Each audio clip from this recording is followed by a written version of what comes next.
Morbius is the latest in comic book canon on the Spider-Man side of things. So it is a Sony joint.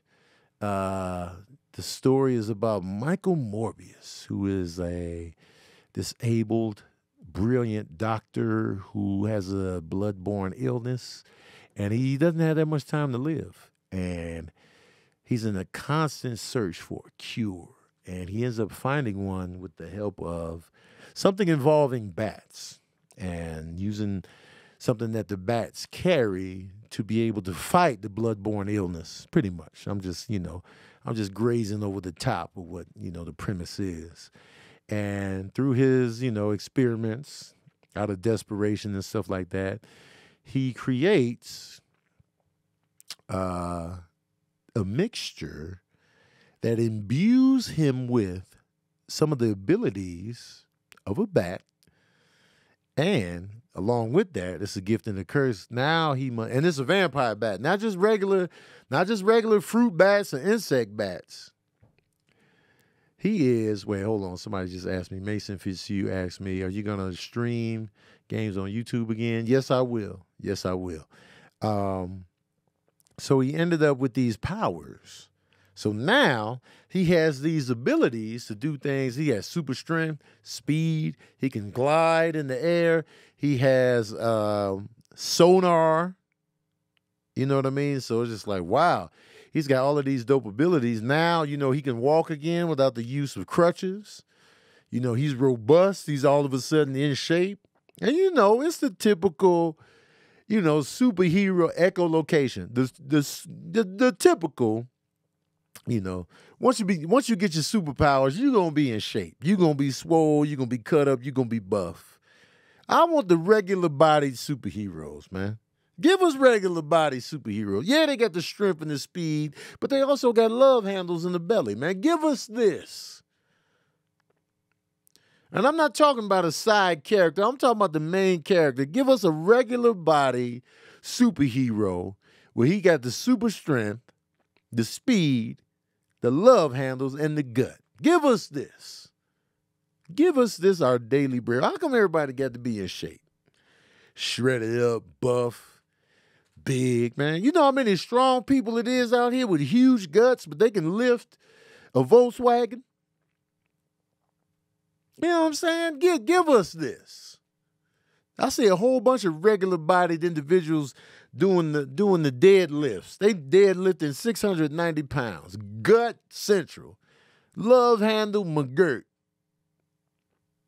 Okay? Now, usually with speed, if you're going to be super fast and running all the time, naturally your body going to shed that extra gut and the love handles. That's just going to naturally come off because you're running like crazy. So I get it if you're fast. But if we talking pure strength, come on, man. Anyway, Morbius is played by Jared Leto, who is known to be a very intense method actor. You know what I'm saying? He's gonna give you the method. He's gonna give you the method performance. I'm sure he was like, oh, all right. So if we gonna do me sickly, I better lose mad weight. Let me pale up. Let me avoid the sun.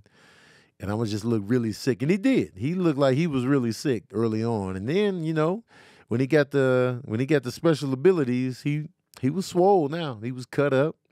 Of course, he worked with a beautiful, doctor by his side. So, we're going to have that, If you're going to be working in the field of medicine and you're going to be working close with somebody, she's going to have to be beautiful. And then, two beautiful people can connect and get together. You know what I'm saying? Nah, man. Have your partner in medical crime be basic as hell in the face. Give us that regular co-worker vibes, man. Because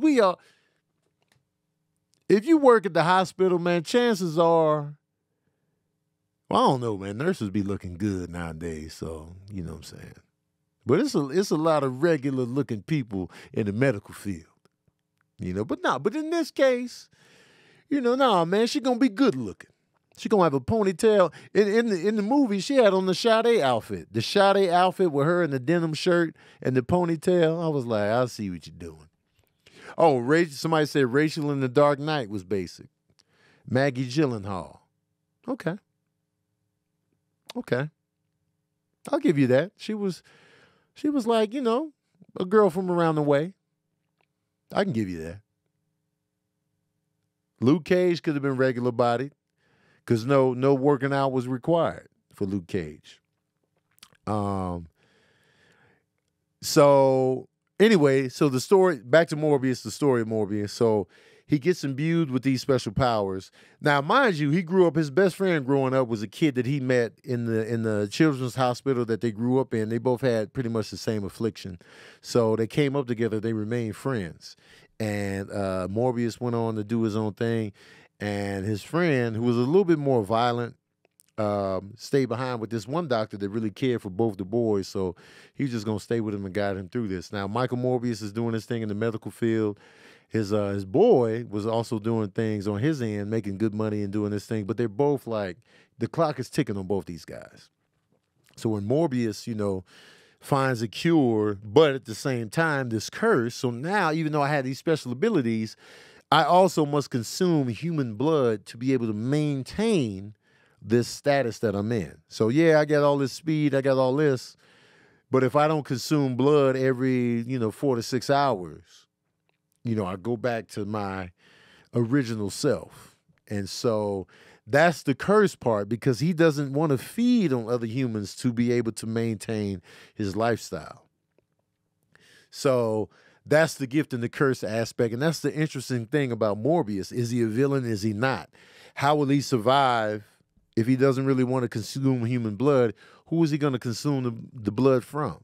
Like, you know what I'm saying? And his boy that helped him fund the research for him to be able to find this cure that gave him the powers.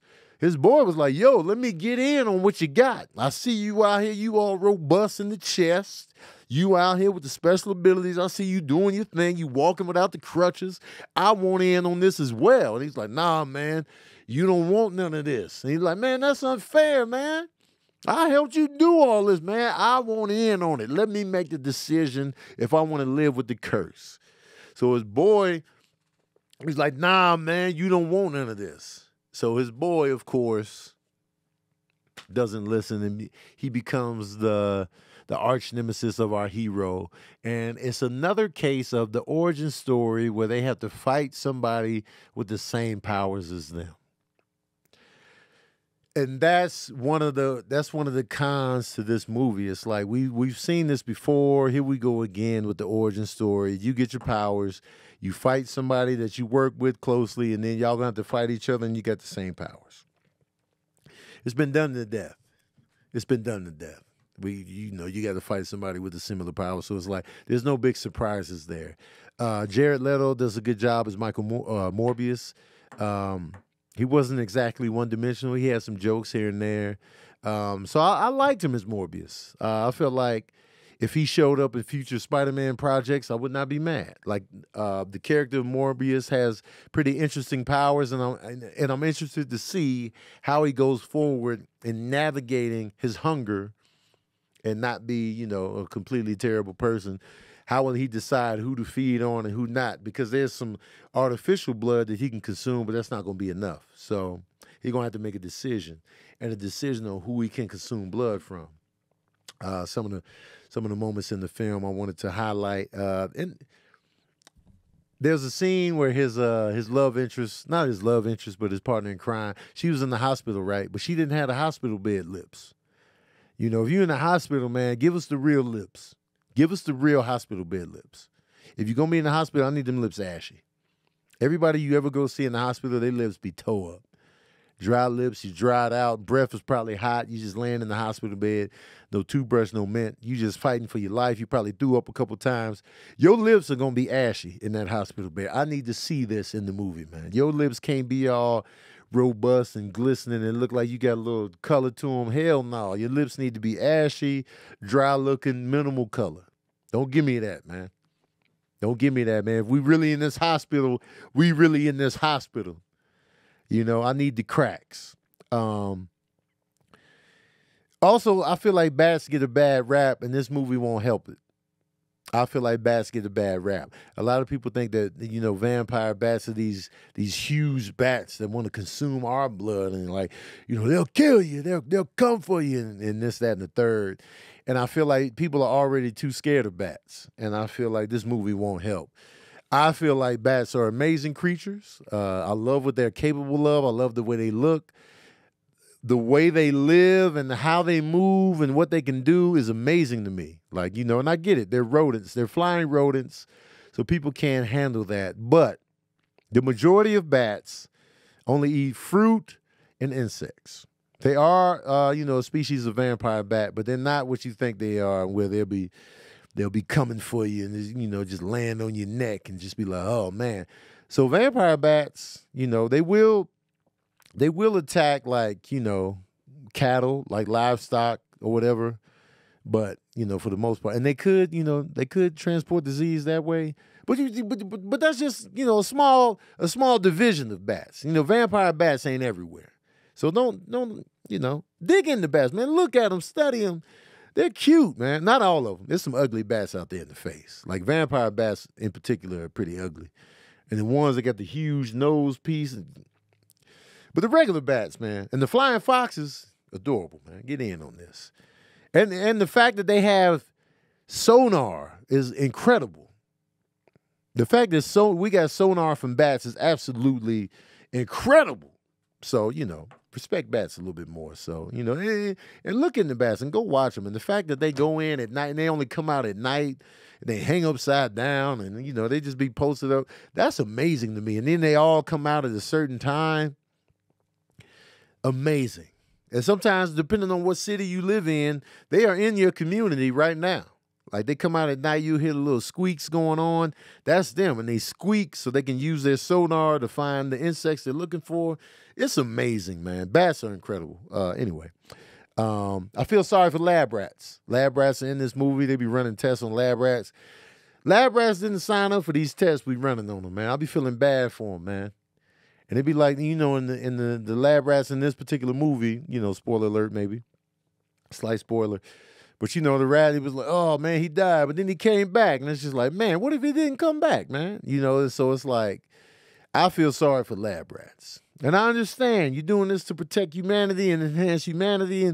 But you got to have these rats sign a waiver, man. The rats got to sign a waiver, to let you know that they're voluntarily doing this, and so, I feel bad for them.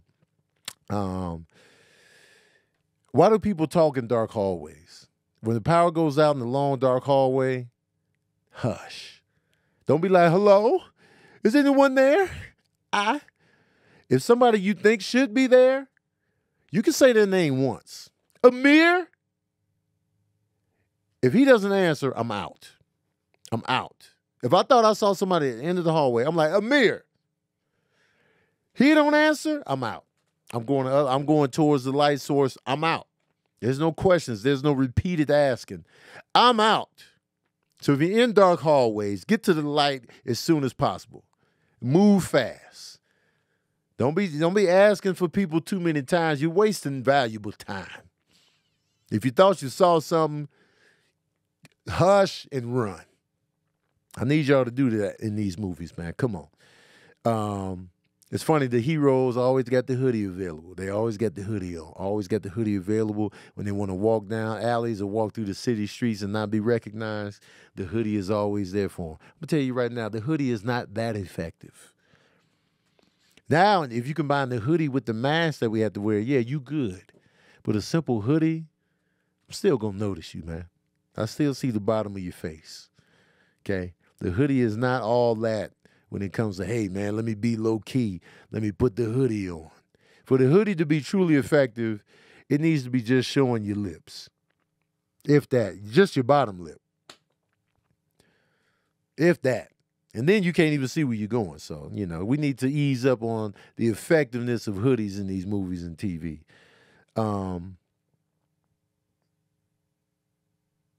So there's a scene in Morbius where Morbius breaks a dude's hand. And while he's breaking this dude's hand, the dude asks, who are you? Who's asking that? Who's asking that? If somebody's breaking your hand, you're not going to ask, who are you? You're going to be like, stop, please, my hand, enough. You're not going to be like, who are you? What is your name, bro? Nobody's doing this. Nobody's going to be like, who are you? What's your Instagram? Why you getting your hand broke off? No, nobody's doing that. That was the dumbest. I was like, who's asking this? I'm be like, hey, man, let me go, man. I don't care what your name is. And I don't expect you to tell me what your name is if you're breaking my hand, because I'm pressing charges. I'm pressing every charge. Who's asking this in mid-handbrake? Dumb. If you do watch Morbius, check out the villain sneakers. He was really rocking his Reebok in this movie. The villain sneakers was on full display in this movie. And I'm like, yo, I feel like Reebok was like, yo, we want in on this movie. We want to be shown prominently. Let us get in on the product placement. Because the Reebok sneakers was all in. And they were showing them tough. So I was like, all right, bet that. Reebok, villain sneakers. And I'm just glad I'm not a vampire. I'm glad I'm not a vampire because my appetite is already ravenous. Like, I'm always hungry. So if I was a vampire, I would always be hungry for human blood. And that just sucks. Like, I would always be killing people. Because I'm like, man, Tony, you just say, I know. But I need to feed. They always showing their teeth a lot when they're a vampire. I need to feed a kid. What you just ate, Tony, but alas, I'm still hungry. I would hate to be a vampire given my appetite. I would suck, literally. Sucking blood all day, every day, night after night. Knowing me, I'm feeding on people all night. Even when I'm full, I'm like, come here. Let me holler at you. Yeah. Post-credit scene. Post-credit scene in Morbius, there's two of them. The first post-credit scene is dope as hell. Both post-credit scenes are pretty good. So, post-credit scene is really the best part of the movie. So, overall, y'all want to know the smooth jazz review of Morbius. Well, here it is. Oh, yeah. I'm giving Morbius 2.5 saxophones out of 5. We've been there, done that. We've been there, done that with the story. So now that Morbius has been established, we can just throw him in some Spider-Man movies and we good. I will say this, though. I enjoyed Morbius more than the Venom movies. More than Venom 1 and Venom 2. I'm not a fan of the Venom movies. I will say that I like Morbius better than Venom. A lot of people probably won't agree with me, but I didn't like Venom 1 or 2. I really didn't like Venom 2. I really didn't like Venom 2. I really didn't like Venom 2 at all. At all. I didn't like it. So I will say Morbius is better than Venom 2. Venom 1 and Morbius might be tied because I really did like Tom Hardy's performance in Venom. So I'll give Venom the edge a little bit. But Morbius is right under there. But Venom, Let There Be Carnage, trash.